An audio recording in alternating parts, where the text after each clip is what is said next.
자, 이제 아침 두 번째 시간에는 우리가 다니엘 7장에서 마지막 때와 관련한 세 증거장, 6번째, 7번째, 8번째 이 순차적으로 일어나는 이 내용을 왜 다니엘 8장에서는 성소가 정결함을 입는 하나의 주제로 말하는가? 마치 로마와 교황권을 하나님이 구분한 하나님이 한 왕으로 설명하는 것처럼 이 세 절차를 성소의 정결이라는 주제로 하나님이 엮으시는 것은 우리에게 무엇을 말씀하고자 하시는 것일까? 그걸 이제 연구하는 내용이 되겠습니다. 이 내용은 정말 성경의 핵심 진리고 저는 이걸 연구할 때마다 뭘 떠올리려면 출애굽기 3장을 떠올립니다. 출애굽기 3장에 보면 모세가 애굽의 왕자로 살다가 자기 민족을 한번 어설프게 해방 한번 해보려 했다가 뭐 한 겁니까? 아이고 무서워라 하고 막 도망을 갈 수밖에 없었습니다. 미디안 광야에서 40년 동안 양치기로 평범한 목자로 살아가는 가운데 어느 날 불붙은 호렙산에서 나무에 불이 붙었는데 타지 않는 놀라운 광경을 보게 되죠. 그죠? 다가갔습니다. 그죠? 다가갔더니 가까이 오지 말라. 너 발에서 신을 벗어라. 놀라운 경외감으로 이제 거기에서부터 출애굽의 역사가 시작됩니다. 마지막 역사도요, 우리가 출애굽의 역사를 마지막 세상에서 완전히 떠나는 이제 이게 이 마지막에 환란이 오는 이유가 그것입니다. 그 애굽의 열재앙이 내리면서 이스라엘 백성들이 이제 그 환란에서 빠져나오는 것처럼 우리도 그와 같은 길을 가는데 거기에 하나님의 백성이 할 첫 경험이 뭐냐면 너 발에서 신을 벗어라. 너의 선 곳은 거룩한 곳이니. 이 경험으로 이끌어가는 주제가 바로 이 내용들이라고 할 수 있겠습니다. 그래서 정말 모든 성경의 연구의 목표는 이것을 깨닫기 위해서 모든 성경은 이걸 위해서 존재하고 있는 것이에요. 그래서 이 주제가 얼마나 중요하고 우리가 깊이 연구해야 되고 깊이 묵상해야 되고 자주 말해야 되고 여러분들이 선교사로 나가서 증거해야 될 내용은 바로 이 내용. 이게 빠지면 선교사 아니에요. 제가 볼 때는. 선교사 아니에요. 이 기별을 전해주죠. 이게 사람을 살리는 기별입니다. 여러분 바벨론 망한 거 로마 일어난 거 안다고 그건 얻어요? 그건 못 얻습니다. 지식만 가지고 있는 것입니다.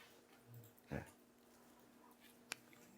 자, 우리는 이 성소 정결이라는 그 레위기 16장을 우리가 살피면서 레위기 16장의 수양을 아론이 제일 먼저 자기를 위해서는 이제 수송아지. 그건 자기를 위해 드린 겁니다. 그런데 백성을 위한 속죄를 위해서 이제 수양을 번제로 드리고 두 염소를 가져다가 이제 제비를 뽑아서 하나는 여호와를 위한 염소, 하나는 아사셀을 위한 염소. 아사셀을 위한 염소는 묶인 채로 자기 정한 때가 이르기를 기다리고 있는 신세가 되고 여호와를 위한 염소는 죽여서 이제 그 피를 가지고 지성소에 들어가 하나님의 백성들의 죄로 인하여 더럽게 된 그 모든 것들을 다 깨끗하게 정결하게 이제 하고 나와서 이제 산채로 때를 기다리고 있는 짐승의 머리에 모든 죄들을 성소에 있던 그 더러운 것들을 다 가져 나와서 뭐 한 겁니까?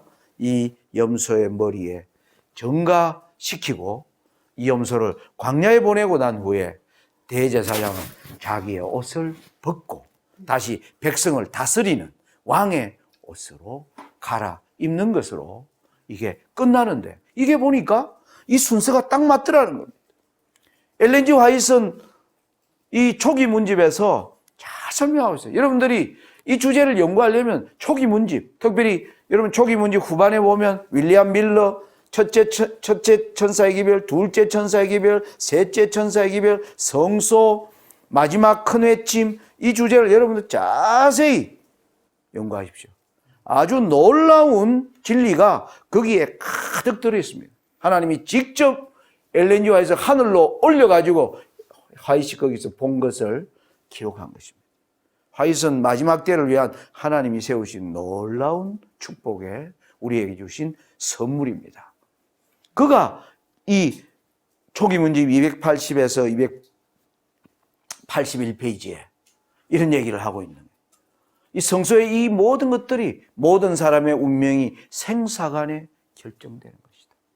예수님께서 이 성소에서 봉사하고 계시는 동안 죽은 의인들과 살아있는 의인들에 대하여 심판이 행하여졌다.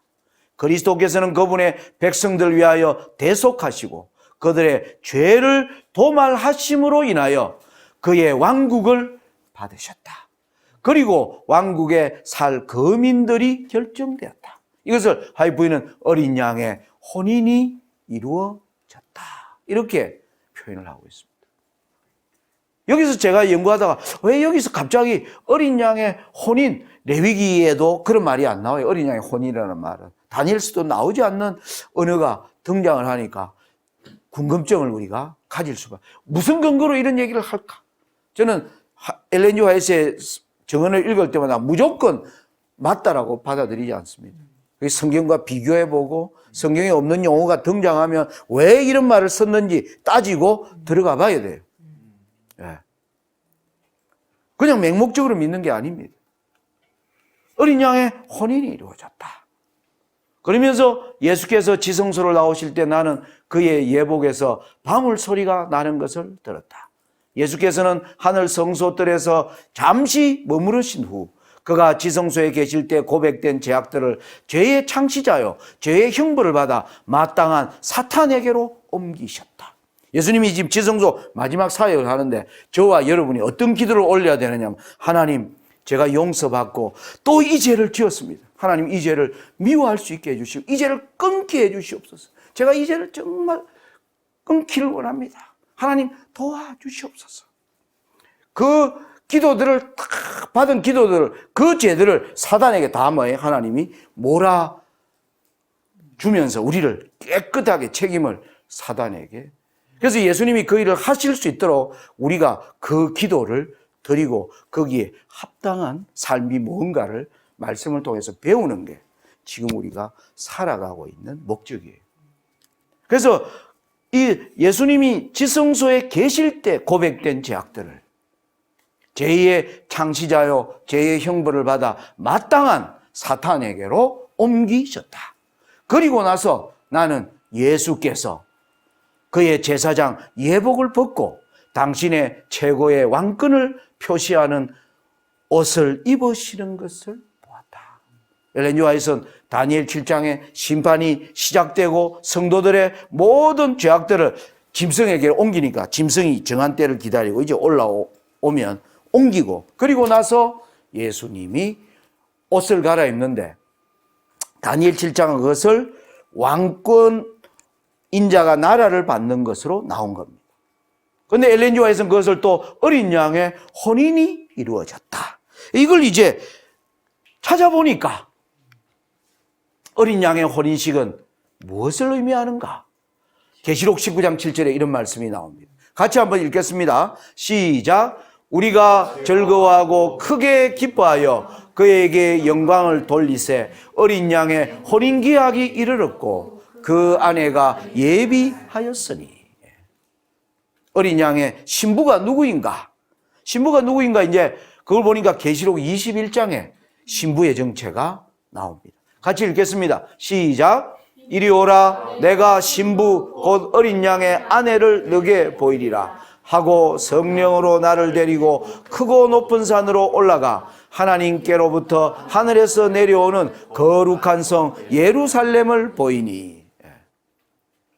신부가 우리가 영원한 성도들이 살아갈 나라 거룩한 성 예루살렘이 신부예요. 그러니까 예수님의 혼인식이 나라를 받는 걸 뭐라고 부르는 거예요?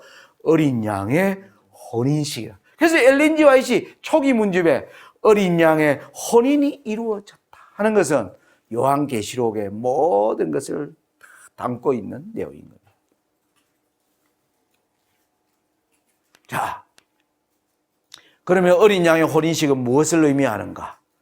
예수님이 성도를 위하여 나라를 받으시는 것을 요한계시록은 어린 양의 혼인식이라고 말하고 있는 거예요. 자, 그러면 우리가 다니엘 7장에 순차적이에요. 바벨론, 페르시아, 헬라, 로마 교환권이 1798년 이전에 일어났고 심판이 시작되고 때를 기다리는 짐승이 등장하면 드디어 인자가 나라를 받는데 이것은 바로 어린 양의 혼인식이다. 이렇게 우리가 이제 또 정리를 할 수가 있는 것입니다. 자, 그러면 우리가 구속의 계획의 표지판에 제가 3개의 표지판이 있다. 우리 재림교회는 이 2개의 표지판을 잘 깨닫고 지금 하나님을 따라갔어요. 따라가서 이 표지판을 찾을 때까지 주의해서 운전을 해야 되는 겁니다. 그런데 사단이 이 표지판을 보지 못하도록 가는데 뭐예요? 주변에 너무 멋진 게 많은 거예요. 먹을 거리도 많고 좋은 것도 많고 볼 것도 많고 그 정신을 차리다가 거기에 정신을 팔고 있다가 누구를 놓쳐버린 거예요? 예수님을 놓쳐버린 거예요. 이게 지금 재림교회의 형편이다. 제 나름대로 그렇게 표현하는 것입니다. 재림교인들이 잘 살았거든요. 여러분 여기 다 제가 보니까 전부 1990년 이후에 다 태어났어요. 여러분 1990년이 교회에 어떤 변화를 일으켰는가? 세상 역사에 어떤 변화를 일으켰는가? 여러분들은 바로 1990년 이전과 이후 세상은요 엄청나게 다른 세상이에요. 제가 1981년에 교인이 됐어요. 이 9년 동안에 엄청난 일들이 일어나기 시작했습니다. 제가 이 침례를 받을 때 저는 대학에서 국제무역학을 전공했어요. 우리나라는 뭐 여러분 알다시피 땅도 작고 인구는 많고 그러니까 나라가 무역으로 먹고 살아야 된다. 그래가 박정희 대통령이 세계 어느 나라 가도 대학교에 무역학과라는 학과는 우리나라밖에 없습니다. 일본에도 없고 한국에만 있는 여러분이 다니는 건축학과 뭐 이런 거 다른 나라에 가면 있어요. 뭐 법학과, 경제학과, 경영학과, 통계학과 다른 나라도 가면 있습니다. 그런데 세계가 무역학과 나왔다면 그런 학문도 있니? 사람들이 그렇게 물어요. 그런데 우리나라 그 학문을 만든 이유가 1970년대에 박정희 대통령이 우리나라 무역학과를 대학에 만들으라고 그래요. 우리나라는 뭐로 먹고 살아야 된다? 수출해서 달러를 벌어서 먹고 살아야 된다. 그러니까 1975년에 전국 대학에 무역학과를 이제 상대는 옛날에 경영학, 경제학, 통계학과 이 3개밖에 없었는데 거기에 무역학과를 설려. 제가 그 무역학과 1회 졸업생이에요. 1회 졸업생. 생기자마자 들어간 거예요. 네. 그러니까 무역으로 먹고 살아야 되니까 이제 취직을 하는데 그 당시 종합상사, 삼성, LG, 럭키금성, 뭐 국제상사 이런 회사들을 합격을 했는데 주 6일 근무예요. 6일. 토요일 날 일해야 돼요. 토요일 날. 그런데 저는 그때 안식일을 깨닫고 어찌할 수가 없는 겁니다. 그래서 직장을 못 다녔어요.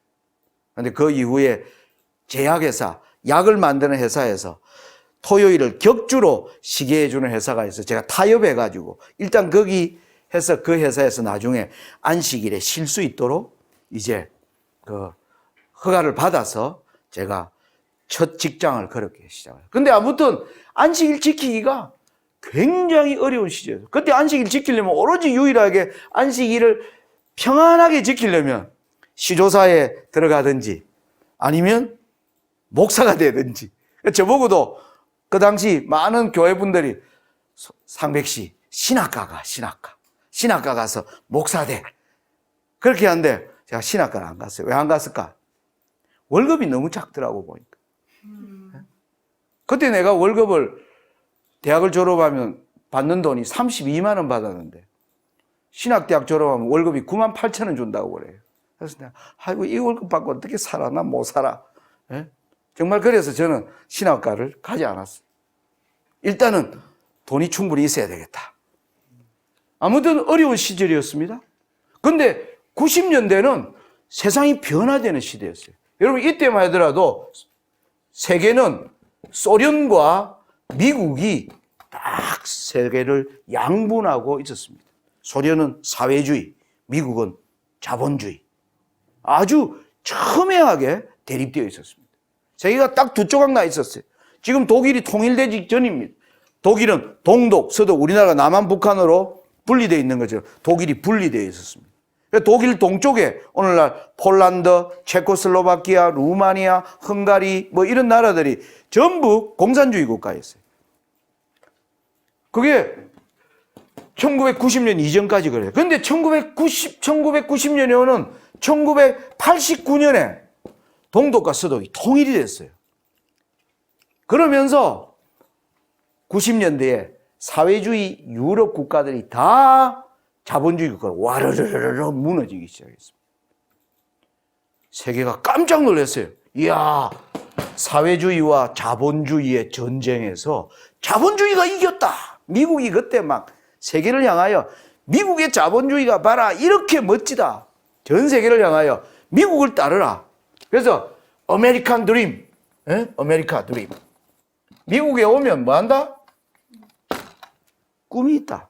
지금 캄보디아 이런 데서 코리안 드림을 얘기해요. 한국 가면 뭐예요? 잘 산다는 거예요. 한국 가면. 90년대에 이때 우리 재림교인들 이전에 미국으로 많이 들어갔습니다. 왜 미국 가면 주 5일 근무잖아요. 주 5일 근무. 안식일 지킬 수 있고. 안식일 교인에게는 미국이 진짜 프라미스드 랜드, 약속의 땅이라 부를만 했어요. 달러로 돈을 벌고 안식일을 지킬 수 있고 예배와 종교의 자유가 있고 또 아이들은 뭐 공부시키고 영어 공부 공짜로 시키고 껌 먹고 알 먹고 얼마나 좋은 거예요. 막 들어간 거예요. 막 들어간 거예요, 미국으로. 이제 소련이 무너졌으니까.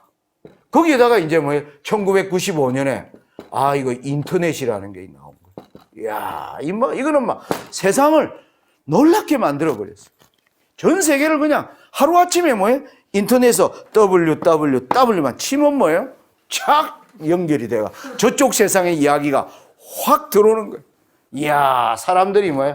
우와, 멋진 세상이 왔다. 멋진 세상이 왔다. 재림교인들이 이때 넋이 빠지기 시작했어요.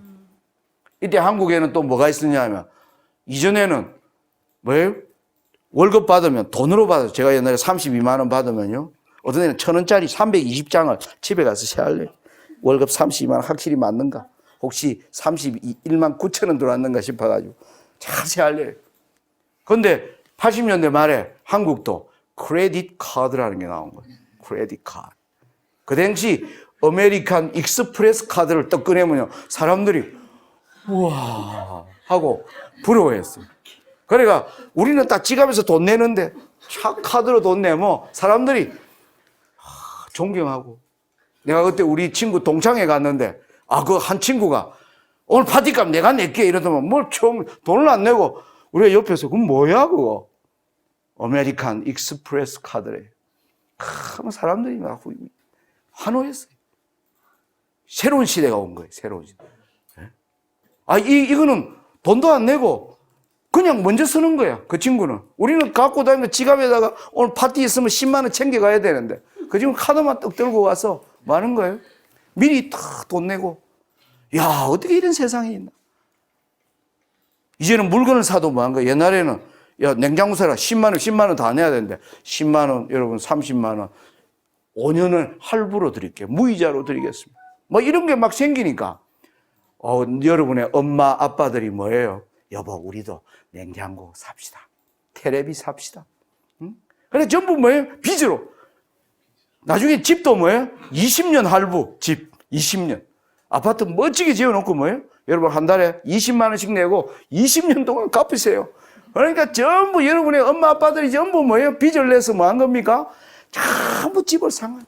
이야, 멋지게. 차도 사고, 차도 할부로 사잖아요. 5년 할부로. 이야, 멋지다. 이렇게 되니까 하나님 나라가 뭐 임하는지 안 하는지 관심 없어진 거예요. 재림교회가 그렇게 떠내려가 버리겠습니다. 여러분이 태어나기 바로 이때 재림교회가 완전히 넋이 빠져버렸습니다.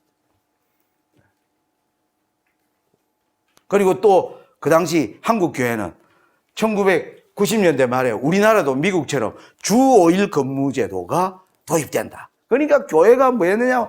이야, 재림교회가 이제 토요일 날 쉬는 데 되면 재림교인이 이제 막 들어올 거다 생각했어요. 1980년대 우리 재림교인들이요 11만에서 13만이었습니다. 지금 재림교인 몇 명인 줄 알아요? 지금 6만 명이에요. 6만 명.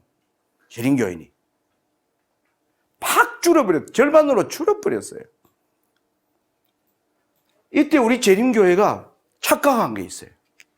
주 5일 근무가 시작되니까 야, 이제 토요일, 일요일 오니까 사람들이 이제 토요일 날 여러분 안식일이 하나님의 날입니다. 예배하러 가다 직장 문제로 모든 사람들이 고민하던 사람들이 그 문제가 해소되니까 올 거라고 생각한 거예요. 천만에 뚜껑이 열린 거 보니까 사람들은 금요일을 뭐요? 불타는 금요일이라고 부르기 시작하는 거예요. 예? 토요일은 무슨 날이에요? 실컷 노는 날. 일요일은 뭐예요? 월요일 날 출근해야 되니까 집에서 조용히 안식하는 날. 이상하게 변해버렸어. 토요일을 안식해야 되는데 세상 사람들이 어느 날을 안식해요? 일요일을 안식해요. 일요일은 집에서 조용히 쉬어요. 왜? 그 다음날 출근해야 되니까. 금요일 밤과 토요일은 뭐 하는 겁니까? 실컷 마시고 노는 쾌락주의가 들어와 버린 거예요. 쾌락주의가. 교회에. 우리가 굉장히 어리석어요. 하나님의 백성들이. 굉장히 어리석습니다. 사단의 그 깊은 관계를 우리가 모르는 거예요. 사단의 깊은. 그러니까 지금은 안식일이 다 무너져 버렸죠. 어떤 안식인들은 교회 갔다 가면 오후가 커피숍 가고 뭐 그냥 TV 본다고 집에서 누워 있고. 예? 지금 뭐 여러분 안식일 회복하자 하니까 뭐 안식일 회복해 그냥. 예? 지금 이렇게 되어 있는 거. 여러분 무슨 말인지 아시겠어요? 세상이 어떻게 바뀌어졌는가. 이 변화 속에서 이제 이 1844년 이후에 이 예수님의 재림이 가까워질 때 교회가 깊은 관심을 가지고 예수님이 하시는 사역을 쫙 따라가야 되는데 여기에 넋을 빠지고 있다가 뭐예요? 예수님을 놓쳐버린 거예요. 왜 예수님이 안 보이는 거야? 그러니까 이상구 박사 같은 사람이 예수님 어디 있노? 아무리 차도 없는 거예요. 그러니까 이거 차 잘못 탔다 이거. 에? 내리자. 그러니까 우 따라 지금 내리는 상황이 발생해요. 자, 그런데 우리가 예언을 연구하니까 어린 양의 혼인 기약이 이르기 전에 뭐가 있어야 되는 거예요?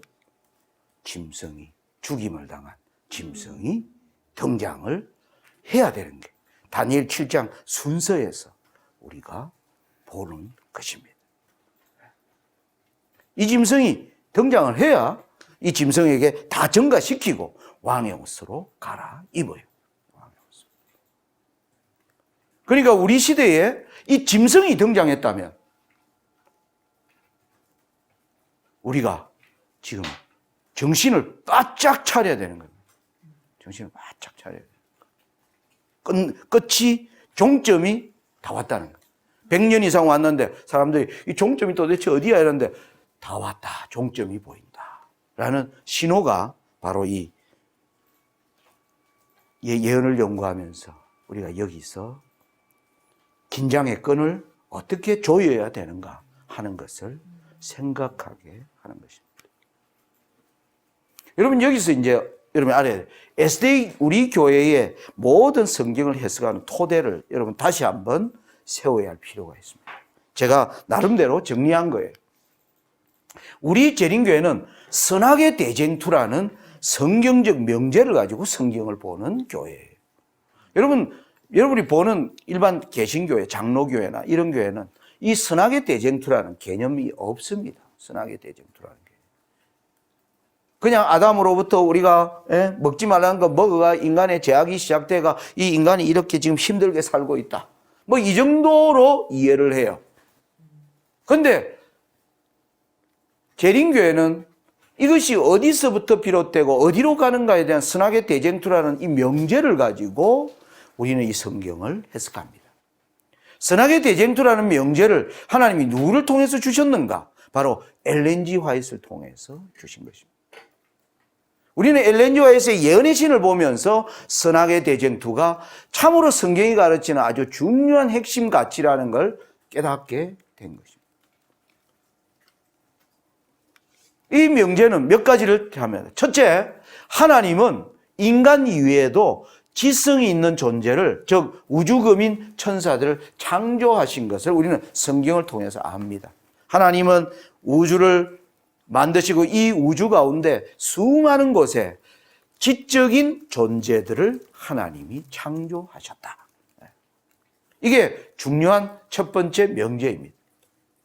두 번째 명제는 치려고 너무 애쓰지 마. 이거 나 드린다니까.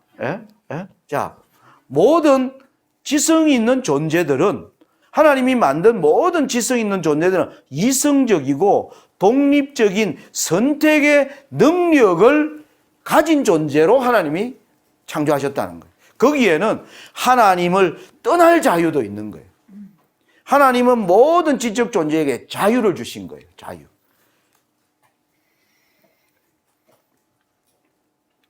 진정한 하나님의 사랑이 가장 극명하게 나타나 하나님은 자유케 하시는 분이십니다.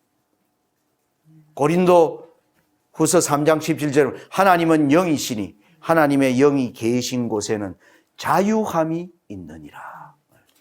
이 자유에는 하나님을 떠날 자유도 있어요. 떠날 자유. 하나님 나 싫어요. 예?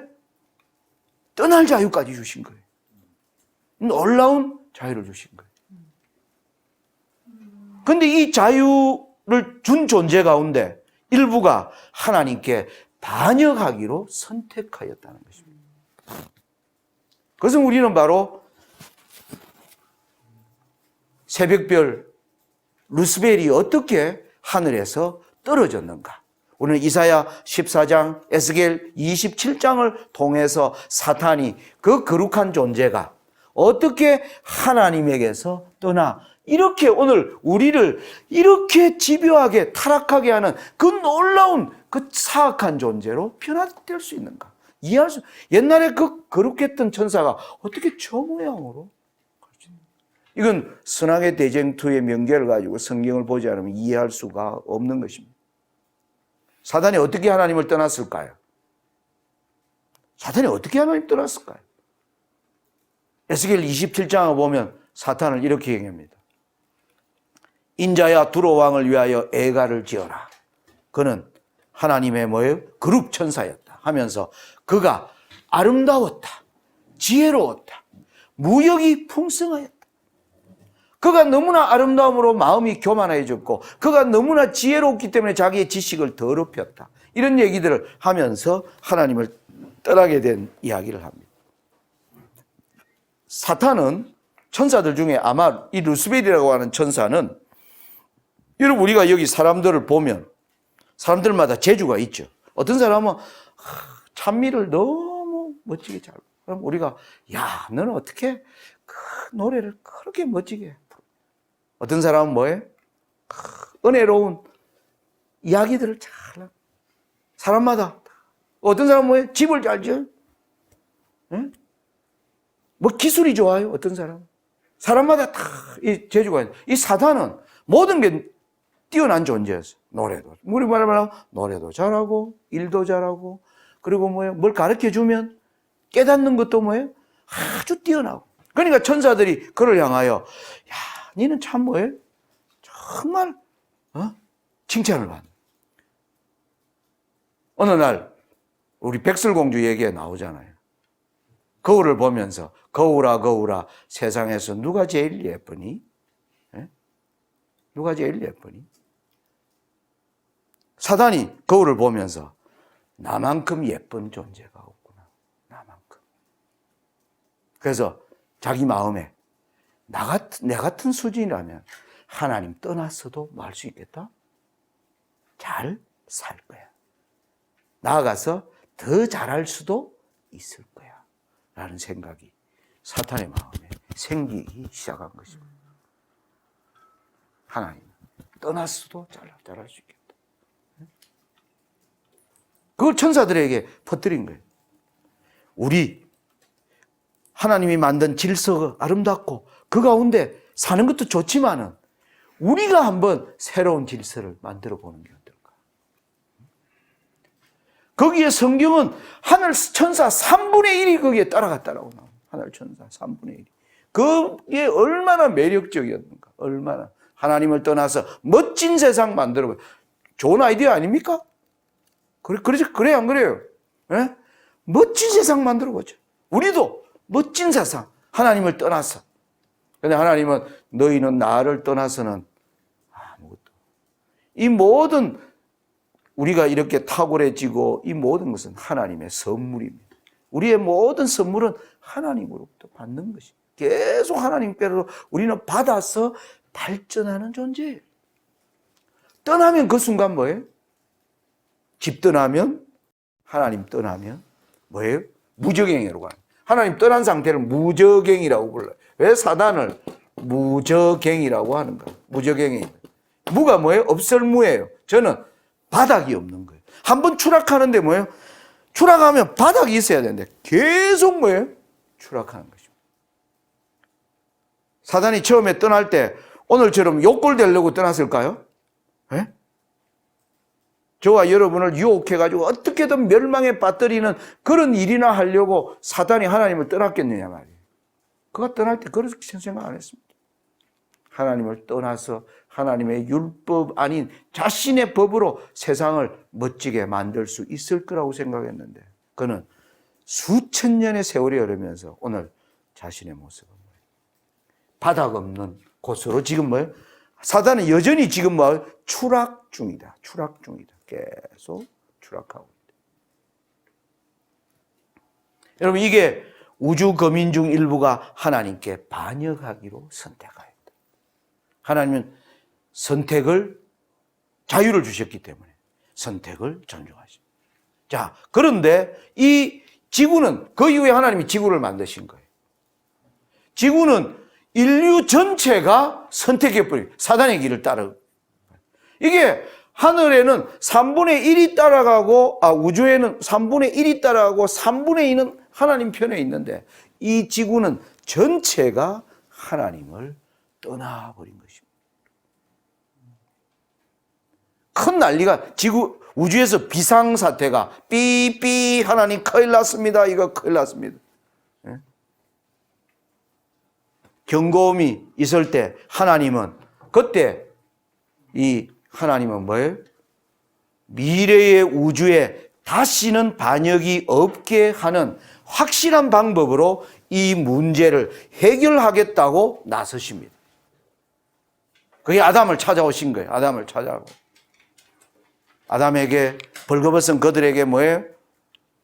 양의 가죽옷을 입히시면서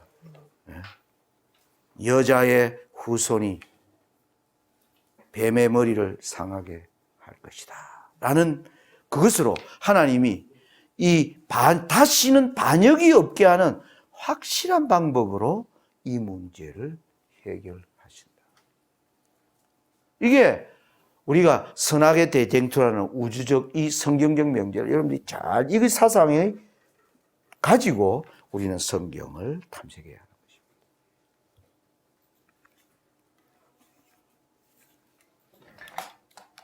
자, 이 하나님이 어떻게 이제 그러면 일할 건가? 인간들에게 뭐예요? 청사진을 보여줘야 되는 거예요. 인간은 보여줘야 잘 이해가 돼. 그것이 바로 성소로 나타난 것이에요. 성소를 보면 하나님이 이 일을 어떻게 처리하실 것인가. 하나님은 우리를 구원하는 데만 목적이 있는 게 아니고 우리를 구원하는 것뿐만 아니라 마귀를 영원히 뭐예요? 멸망시키고 마귀를 영원히 멸망시키고 다시는 우주에서 이러한 슬픈 일이 일어나지 않도록 하나님은 계획을 세우시고 선악의 대쟁투를 이끌어 가신다는 사실입니다. 그 계획을 인간이 연구하도록 하나님이 모세에게 나를 위하여 뭐를 지어라? 성소를 지어라 한 것입니다. 그래서 이 성소는 구속의 계획의 뭐예요? 중심이에요. 하늘의 우주 본부가 뭐예요? 성소예요. 성소. 우주 본부가 성소예요. 쉽게 말하면 하나님이 일이 생기자 하나님이 성소를 만드시고 성소에 하나님의 보좌를 두신 것입니다. 그래서 지금 하늘의 모든 타락하지 않은 천사들은 하나님과 이 지구 사이를 왕래하면서 성소에 하나님의 명령을 받고 또 이 땅의 일들을 가서 기록하고 하는 일들이, 그래서 심판을 펴는데 책들이 펴져 있는 것입니다. 그 모든 것들이 다 공개되는 가운데 마지막 운명을 결정하는 심판의 자리가 다니엘 7장에서 말하고 있는 사건입니다. 이 심판의 주제는 무겁고 엄숙하면요 굉장히 중요한 내용을 담고 있는 것입니다. 자, 그래서 우리가 성소를 딱 보니까 여러분 보세요. 이 성소를 보면 모세에게 개방된 이 성소는 뜰은요 사람이 들어오면 다 보여요. 이 뜰은. 그런데 뜰에 우리가 구약시대 사람이라고 생각하면 제가 죄를 지어가지고 제가 죄의 용서를 받고자 양을 데리고 이 양의 문으로 들어오면 여기에서 일어나는 제사장이 하는 일들을 다 볼 수 있는데, 여기에 카텐이 딱 쳐져가 이 안에 있는 회막은 밖에서 못 보도록 휘장이 딱 가려져 있어요. 막혀 있어요. 이거는 제사장만 들어갈 수 있게 돼 있어요. 왜 가려놨을까요? 이거는 어디를 설명하려고? 사실 하늘에 있는 성소를 설명하려고 하기 때문에. 하늘 성소는 뭐예요? 우리 눈으로 볼 수 없어요. 그래서 가려놓은 겁니다. 이거는 뭐로 가야 돼요? 믿음으로 들어가야 됩니다. 믿음으로. 자, 구약시대 사람이라면 이걸 못 보니까 제사장님 거기 들어가면 어때요? 뭘 보셨어요? 네? 그러면 거기 제사장마다 설명하는 게 다르겠죠, 그죠? 그 경박스러운 그 촛대하고 뭐 떡 하나 떡 있어. 이렇게 얘기하는 사람도 있을 거예요. 그리고 그 분향단 있고 거기에 매일 향 피워, 막 귀찮아 죽겠어. 이렇게 생각하며 이야기하는 제사장이 있을 것입니다. 그리고 그 앞에 또 카텐을 칠하는데 그 뒤에는 또 못 넘어가게 막아놨어. 어떤 제사장은 모를까요? 거기에 끊임없이 기름이 공급되는 7촛대. 그것이 무슨 뜻인가?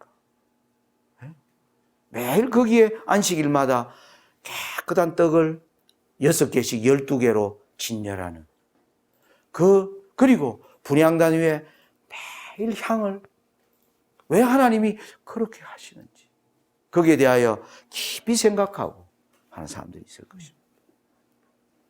저는 성소를 이렇게 생각해요. 저는 여러분 예를 들어서 우리가 어디 환난을 만나가 도망을 가는 거예요. 산골에서 지금 먹을 것이 없어 가는데 보니까 어떤 집이 하나 있어. 야 하고 딱 문을 열고 들어갔는데 거기에 뭐예요? 은은하게 비치는 빛이 딱 보이나. 저는 거기 보는 순간 좋다. 근데 거기 보니까 배고픈데 먹으라고 뭐예요? 떡이 탁 놓여져 있는 거예요. 떡이 탁.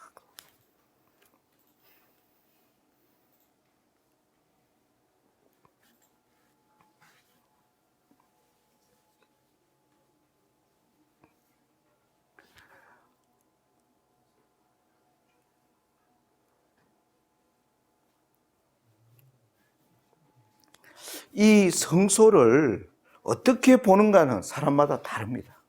어떻게 보는가?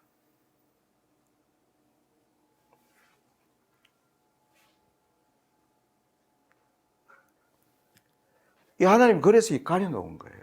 믿음으로 들어오는 자는 살아요. 여기 믿음으로 들어가는 사람이 살도록 하나님이 계획해 놓은 거예요.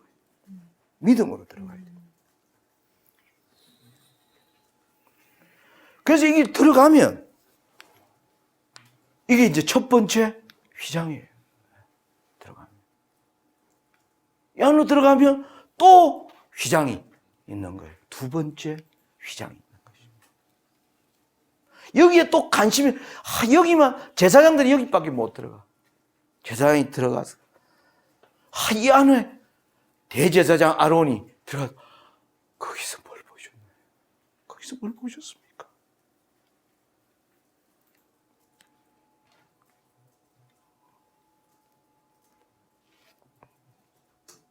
우리가 하나님께 나아갈 때 그 주는 그 거룩함에 점점 다가가는 심령을 가진 사람은 이 성소가 주는 이 신비가 굉장한 뭐예요? 탐구의 주제인 것입니다. 제가 이 재림교인으로 살면서 이런 걸 몰랐어요. 오랫동안 몰랐어요. 20년이 지나도록 이런 내용이 성경의 핵심 사상인가 모르고 신앙을 한 거예요. 그런데 어제 제가 얘기한 내 안에 있는 죄의 문제, 이게 해결이 안 되니까.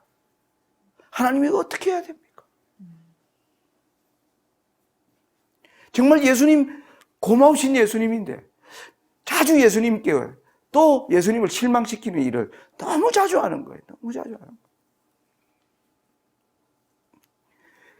거치고 싶은데 안 거쳐지는 거예요. 힘든 것입니다.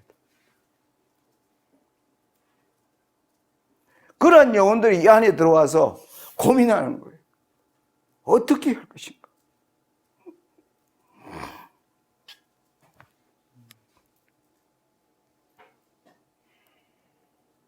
이런 고민을 가지고 성경을 연구한 거예요. 성경을. 하나님. 성소를 연구하라고 하시는 거예요. 성소를 연구하기 시작했어요. 그래서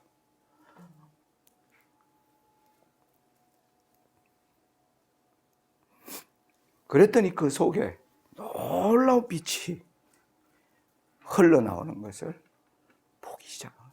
엘렌 G 화이트도 이 경험을 한 거예요. 하늘에서 이걸 본 거예요. 그래서 그는 비록 10대의 어린 나이였지만 마지막 거의 90살이 되기까지 이걸 백성들에게 알리기 위하여 평생을 말한 겁니까? 정인으로 살다 간 거예요. 그래서 이 진리를 하나님이 화이트를 통해서 우리에게 쫙 선물로 주신 것이에요. 아주 놀라운 이제 주제를 담고 있어요. 그러니까 여기에는 제사장만 들어가고 여기는 뭐예요? 또 우리가 이 길에서 고민하는 백성들, 용서는 받았는데 여전히 피를 뿌려야 되는 이 백성들이 탄식하는 사람은 어디로 들어가야? 여기로 들어가. 예수님이 그들을 위하여 지성소로 들어간 거예요. 따라 들어오라는 거예요. 따라 들어오라는 거예요. 재림교회를 택하셨습니다. 제7안식 예수 재림교회를 택하시고 너희는 세상 모든 교회 가운데 이 경험을 가지고 세상을 향하여 증거하라고 재림교회를 세웠는데 재림교회가 지금 세상에 이런 화려함 속에 지금 무너져 있는 가운데 지금 우리가 지금 와 있는 거예요. 이게 뭡니까? 닻이 흔들리지 않아요. 지금 세상을 흔들고 있습니다. 사단은 이 예수님의 나라가 임하려고 하기 때문에 지금 코로나가 오면서 전 세계가 뭐 나라들이 막 그냥 이 바이러스 하나에 그냥 막 완전히 그냥 직장도 문 닫아버리고 하루아침에 다니던 직장을 뭐 해버리고 잃어버리고 다 집에 그냥 박혀가지고 뭐 이상한 세상이 되어버린 거예요. 불과 얼마 되지 않는 사이. 흔들리고 있는 거예요. 모든 것이 흔들리는 거예요. 믿었던 나라도 흔들리고 있고, 믿었던 직장, 아무것도 믿을 게 없는 거예요. 이 흔들리는 때에 나는 어떻게 흔들리지 않을 것인가? 견고한 나의 영혼의 닻을 어떻게 견고하게 세울 것인가? 여러분과 저에게 지금 남아있는 시간 동안 이 과제는 이것입니다. 저는 이것이라고 믿고 있어요. 여기에 모든 에너지를 쏟는 것입니다. 그리고 이걸 사람들에게 깨달은 걸 알리는데 쏟는 것입니다. 하나님이 이 닻을 어떻게 하는가? 자, 이 풍랑치는 이 거대한, 지금 세상에 거대한 파도가 지금 몰려오고 있는 거예요. 거대한 파도가. 여러분, 이 코로나가 얼마 후에 진정은 되겠죠. 그 이후에는 더 큰 무서운 파도가 연이어 다가올 것이 지금 준비되어 있습니다. 평화로운 시대는 이제 다 지나갔어요. 많은 학자들이 하는 말이 party is over 그럽니다. party is over. 이 뭐예요? 잔치는 끝났다. 잔치는 끝났다. 이제는 뭐예요? 큰 넘어오는 수많은 파도를 어떻게 우리가 넘어갈 것인가가 우리의 과제가 되어버립니다.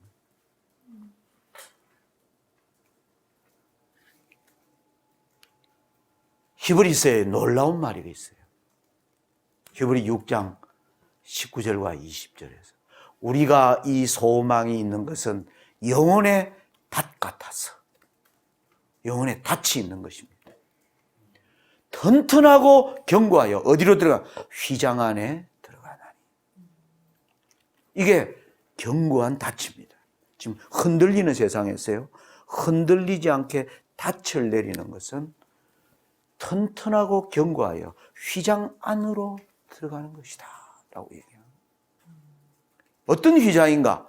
거리로 앞서가신 예수께서 멜기세덱의 반차를 쫓아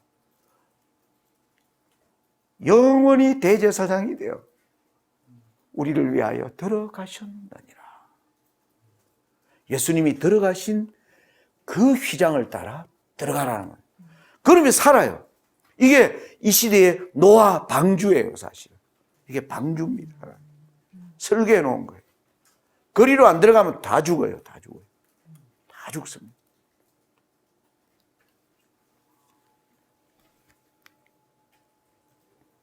예수님이 들어가신 휘장, 바로 이게 휘장이라. 예수님이 십자가에서 뭐 한 거예요? 예수님이 이 휘장으로 들어간 겁니다. 십자가는 자기의 피를 가지고 뭐예요? 이리로 들어가신 첫 번째 휘장으로 들어가신 거예요. 그래서 사도시대 12제자는 그걸 따라 들어간 거예요. 그걸 깨닫게 돼요. 그전에는 제자들이 예수님을 따라다니면서 예수님의 수많은 설교를 듣고 했지만 제자들의 마음은 변화되지 않았어요. 여전히 제자들은 서로 높고자 하는 마음, 예수님의 십자가 달려 돌아가실 때 다 도망가 버리고 그들은 믿음이 없었습니다. 그들은 십자가에서 처절히 그들이 예수님을 따라다니면서 뭐라고 해요?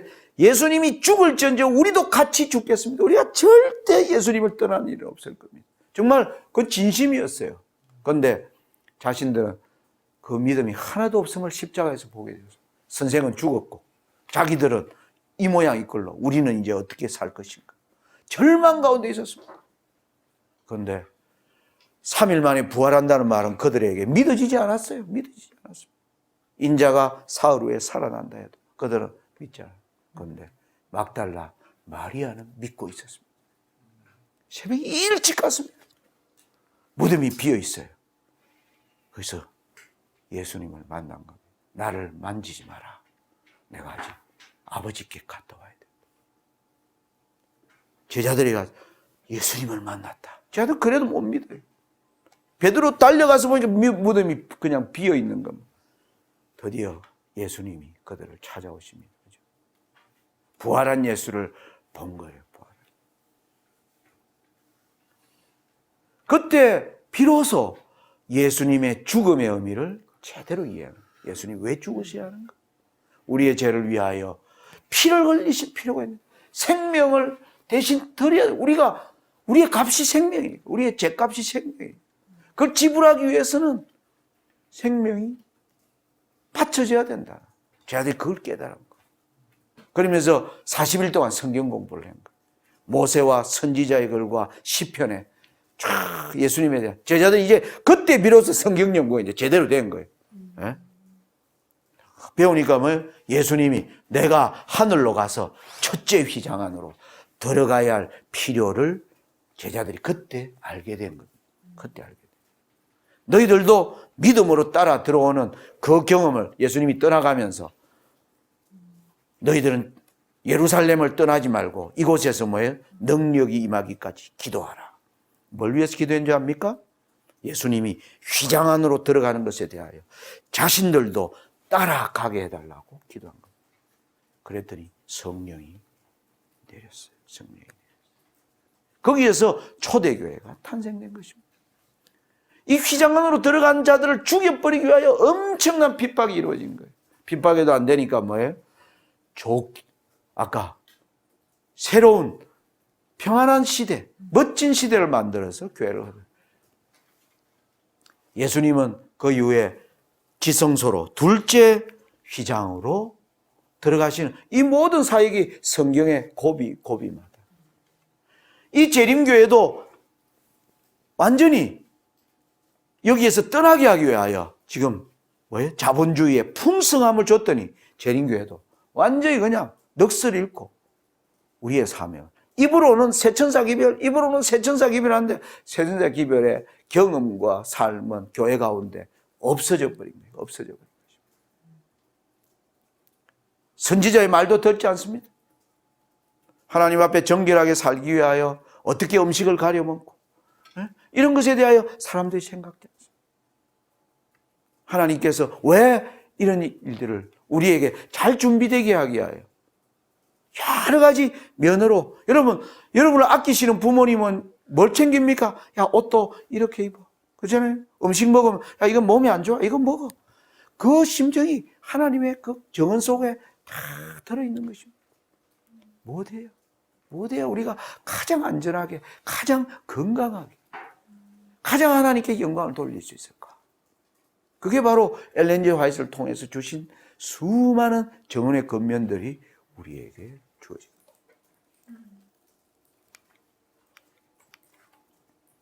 이 영혼의 닻을 지키기 위하여 예수님이 들어가신 휘장 안으로 들어가라. 휘장 안으로.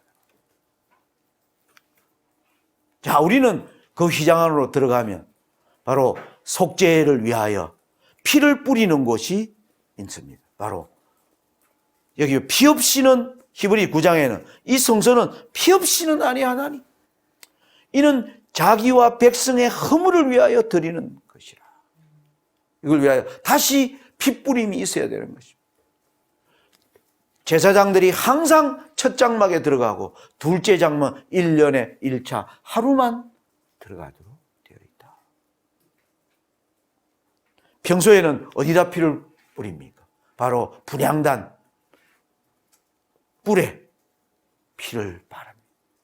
아까 얘기 드렸죠. 우리가 하나님께 용서받고 또 우리가 무너지는 그 일을 하나님은 우리를 막기 위하여 하나님은 우리를 구원해내기 위하여 그 자기의 속죄의 공로를 계속 유지하도록 우리를 위하여 봉사하는 것입니다.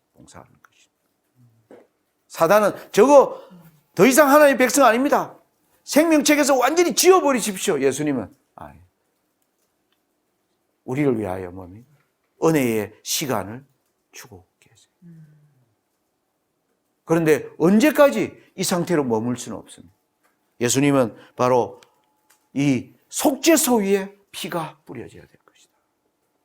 이것은 우리의 죄를 완전히 도말하는 이 피뿌림 이후에 아사셀 염소에게 모든 죄를 전가시키게 되는 것입니다. 우리의 허물을 하나님이 사탄에게 돌릴 수 있도록 우리가 무엇 해야 하는가, 어떻게 살아야 되는가. 성서는 우리에게 그것을 말하고 있습니다. 아까 제게 찾아온 한 청년 얘기를 했죠. 그 청년이 찾아와서 그랬습니다. 자기가 10대에 그걸 보고 지금 나이가 34살이 되었는데 벌써 10여 년 동안 계속 그걸 보는데 자기 마음이 괴로운 거는 이게 좋아서 본다는 거예요. 이게 좋아서. 자기가 이걸 좋아한다는 거예요. 좋아한다는 거. 자기가 그 결론에 도달한 겁니다. 그러면서 장로님 이 상태에서 내가 어떻게 해야 됩니까? 내가 어떻게 해야 됩니까? 우리의 지금 저지르는 범죄는 대부분 좋아서 하는 거예요. 좋아서. 물론 사탄이 유혹하는 건 맞아요. 유혹하면 뭐야? 아이고 좋아라 이래가 가서 우리가 한다니까. 맞아요, 안 맞아요? 네? 우리가 좋아서 하는 거예요. 싫으면 합니까? 싫으면 안 하죠. 여러분, 사단이 싫어하는데 유혹해봐야 될까요? 네? 사람마다 유혹이 다 달라요. 어떤 사람은 돈에 약하고요. 어떤 사람은 이성에 약하고요. 어떤 남자는 여자만 보면 사중 못 서는 남자들이 있고요. 네? 여러 가지 입맛에 그냥 완전히 무너지는 사람마다 다 약점이 있습니다. 사단은 우리를 멸망시키기 위하여 뭘 연구합니까? 제 약점을 어떻게 해서 넘어뜨리느냐. 예수님을 떠나게 하는가. 사단은 그걸 연구하는 자예요. 그걸 연구하는 거. 우리에게 다가와서 유혹하는 것입니다. 그런데 자꾸 넘어지다 보면 그게 뭐예요? 습관이 되고 그게 좋아지는 것입니다.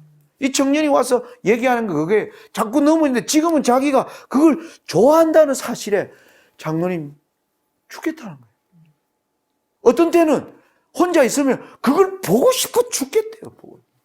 안 보려고 애를 써도 머리에서 계속 그래서 성경을 펴고 기도를 해도 기도도 안 되고 그런 생각이 막 들어온다는 거예요. 그걸 보는 순간 온몸에 짜릿한 그 느낌이 전달된다는 거예요. 힘들다는 거예요. 제가 얘기를 했어요. 그거 빠져나오려면 어떻게 해야 되겠니? 방법이야. 그래서 제가 그랬죠. 그걸 싫어하게 돼야 안 보게 되는 거예요. 그러니까, 그거 맞네요. 근데 싫어지지가 않는데요. 그걸 예수님께 기도해요. 그걸 위하여 간절히 기도해요. 간절히. 정말 거기에서 떠나고자 하는 하나님, 저에게는 아무것도 할 수 없습니다. 하나님이 이 마음을 하나님이 주실 수 있으십니다.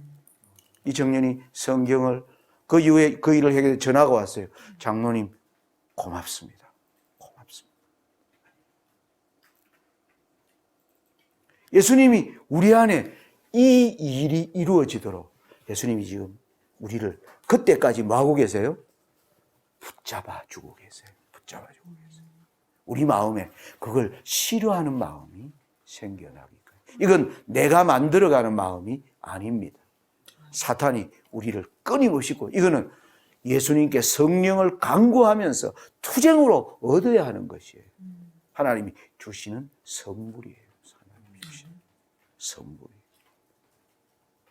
여러분, 사마리아 여인의 얘기를 알잖아요. 인생에 참 고난의 여인이었습니다. 시집을 5번이나 갔습니다. 그런데 뭔가 얽혀가 지금은 6째 남자하고 그냥 동거로 살고 있어요. 사람은 싫고 사람도 보여. 그래서 낮 12시에 아무도 물 들어오지 않을 때 물을 들어가는. 또 신부는 사마리아. 이 여자가 싫어하는 게 딱 3가지가 있어요. 사마리아 유대인 싫어하는 겁니다. 유대인. 사람이 싫어요. 사람 만나는 게 싫어요. 사람 중에서도 유대인이 싫어요. 그리고 그중에 남자는 싫어요. 자기 인생을 이렇게 병들게 하고. 그런데 물 들어가는데 딱 이 3가지를 갖춘 사람이 딱 앉아 있는 거야. 에?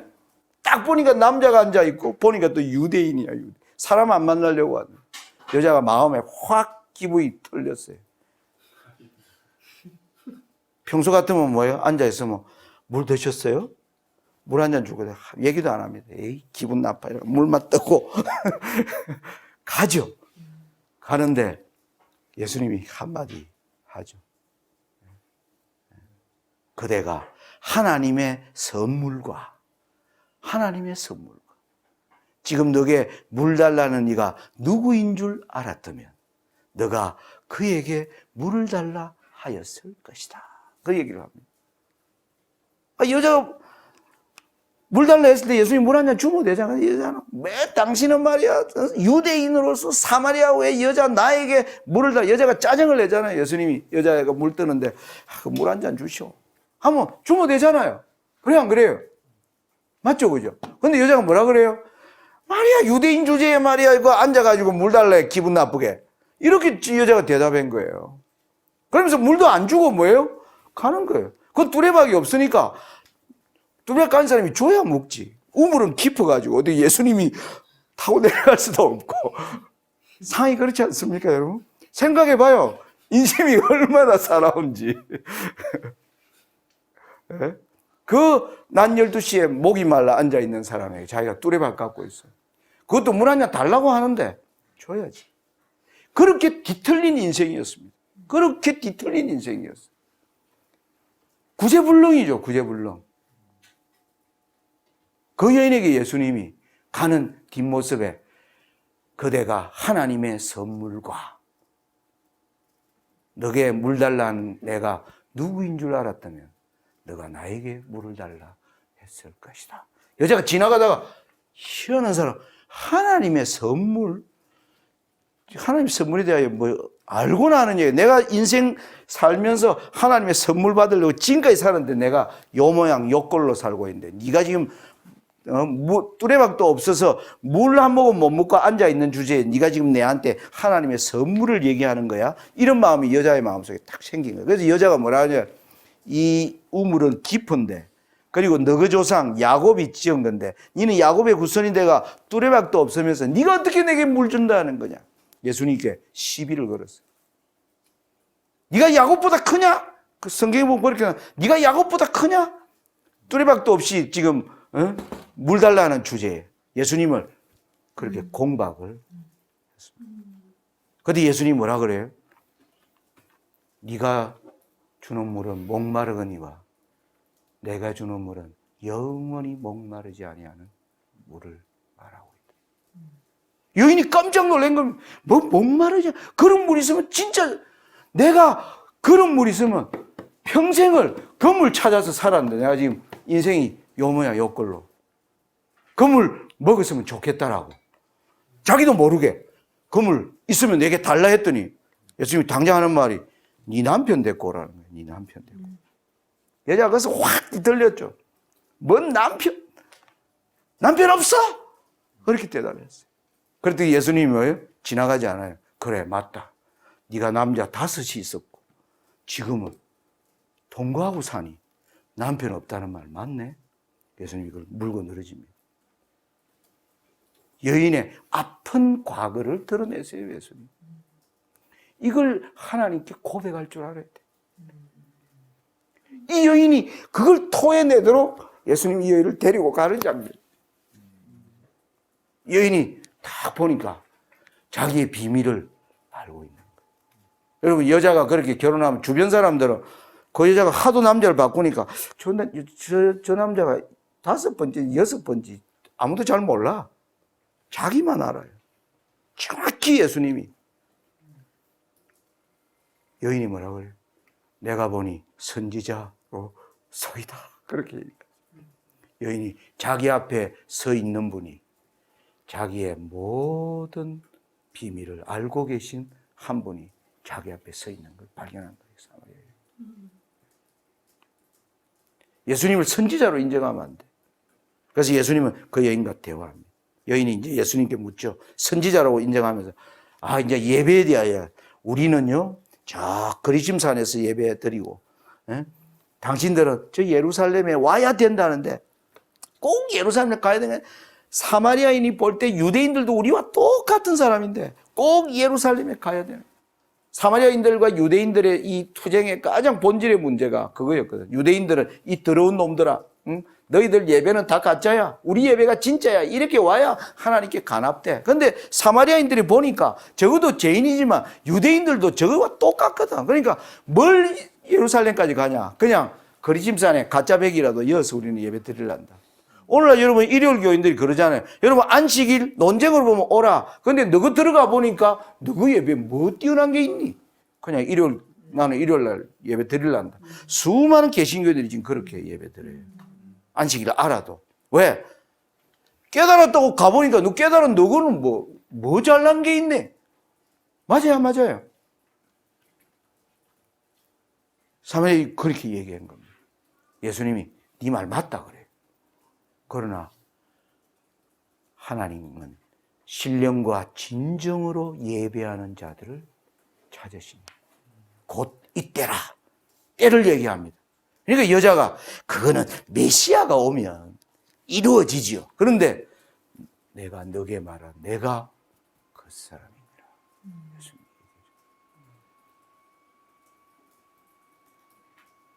그 위에 여자가 변해버렸어요. 그렇죠? 동네에 가서 사람들을 불러옵니다. 수많은 사람들을 불러내요. 예수님이 그 여인의 마음속에 근본적인 문제를 예수님이 드러내시고 새로운 마음을 넣어주시는 과정이에요. 그게 과정. 하나님 앞에 우리의 추악한 것을 다 솔직하게 드러내고 거기에서 떠나고자 하는 그 마음을 성령께 간구할 줄 알아야 돼요. 이 성소로 들어간 사람은 그걸 보게 되는 겁니다. 십자가에서 나를 위하여 피 흘리신 분이, 여러분, 우리가 죄를 지을 때마다, 거기에 또 엎어질 때마다 사단이 예수님께 뭐라고 하겠습니까? 하나님, 죄를 용서했더니, 아이고, 용서했는데, 그래, 제가 잘 살아요. 보니까 똑같네. 아이고, 예수님 하는 건 엉터리예요. 예수님은 그런 비난을 우리가 다시 범죄할 때마다 예수님 그 비난을 받으세요. 사단으로. 예수님이 용서했다는 인간이 적골입니까? 예?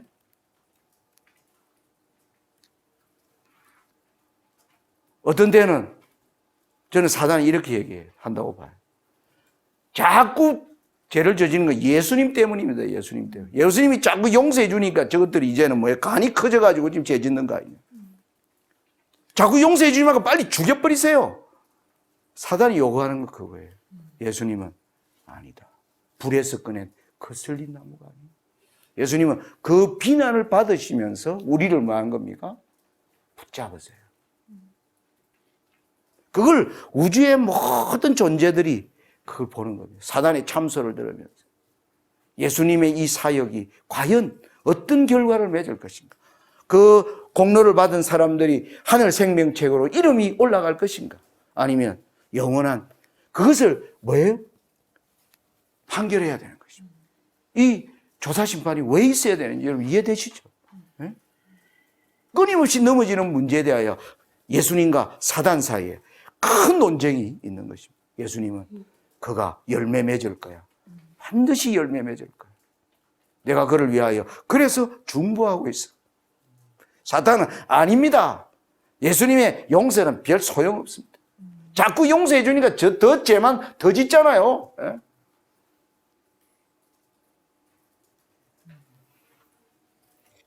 성서는 이런 우리의 문제를 깊이 생각하도록 이끌어 줄 거예요. 멜기세덱의 반차를 쫓아 어디로 들어가라? 휘장으로 들어가라. 그 휘장에서 우리는 나의 근본적인 문제를 해결해 주시는 하나님의 능력을 경험하게 되는, 이걸 믿음으로 따라간 사람들. 믿음으로.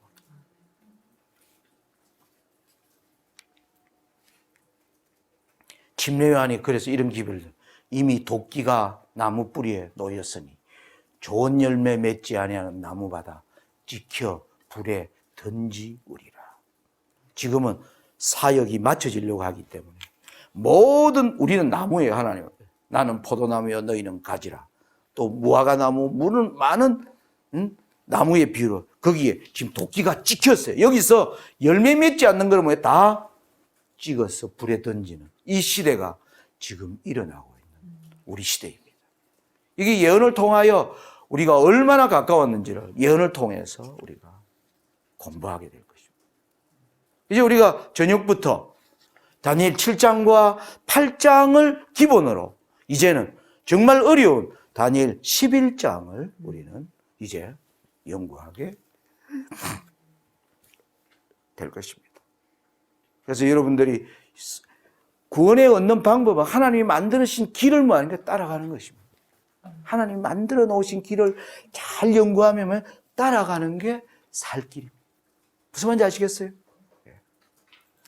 그래서 우리 그 길에 따라가서 거기에서 흘러나오는 빛으로 다시 충만케 되는 여러분들이 되시기를 바랍니다.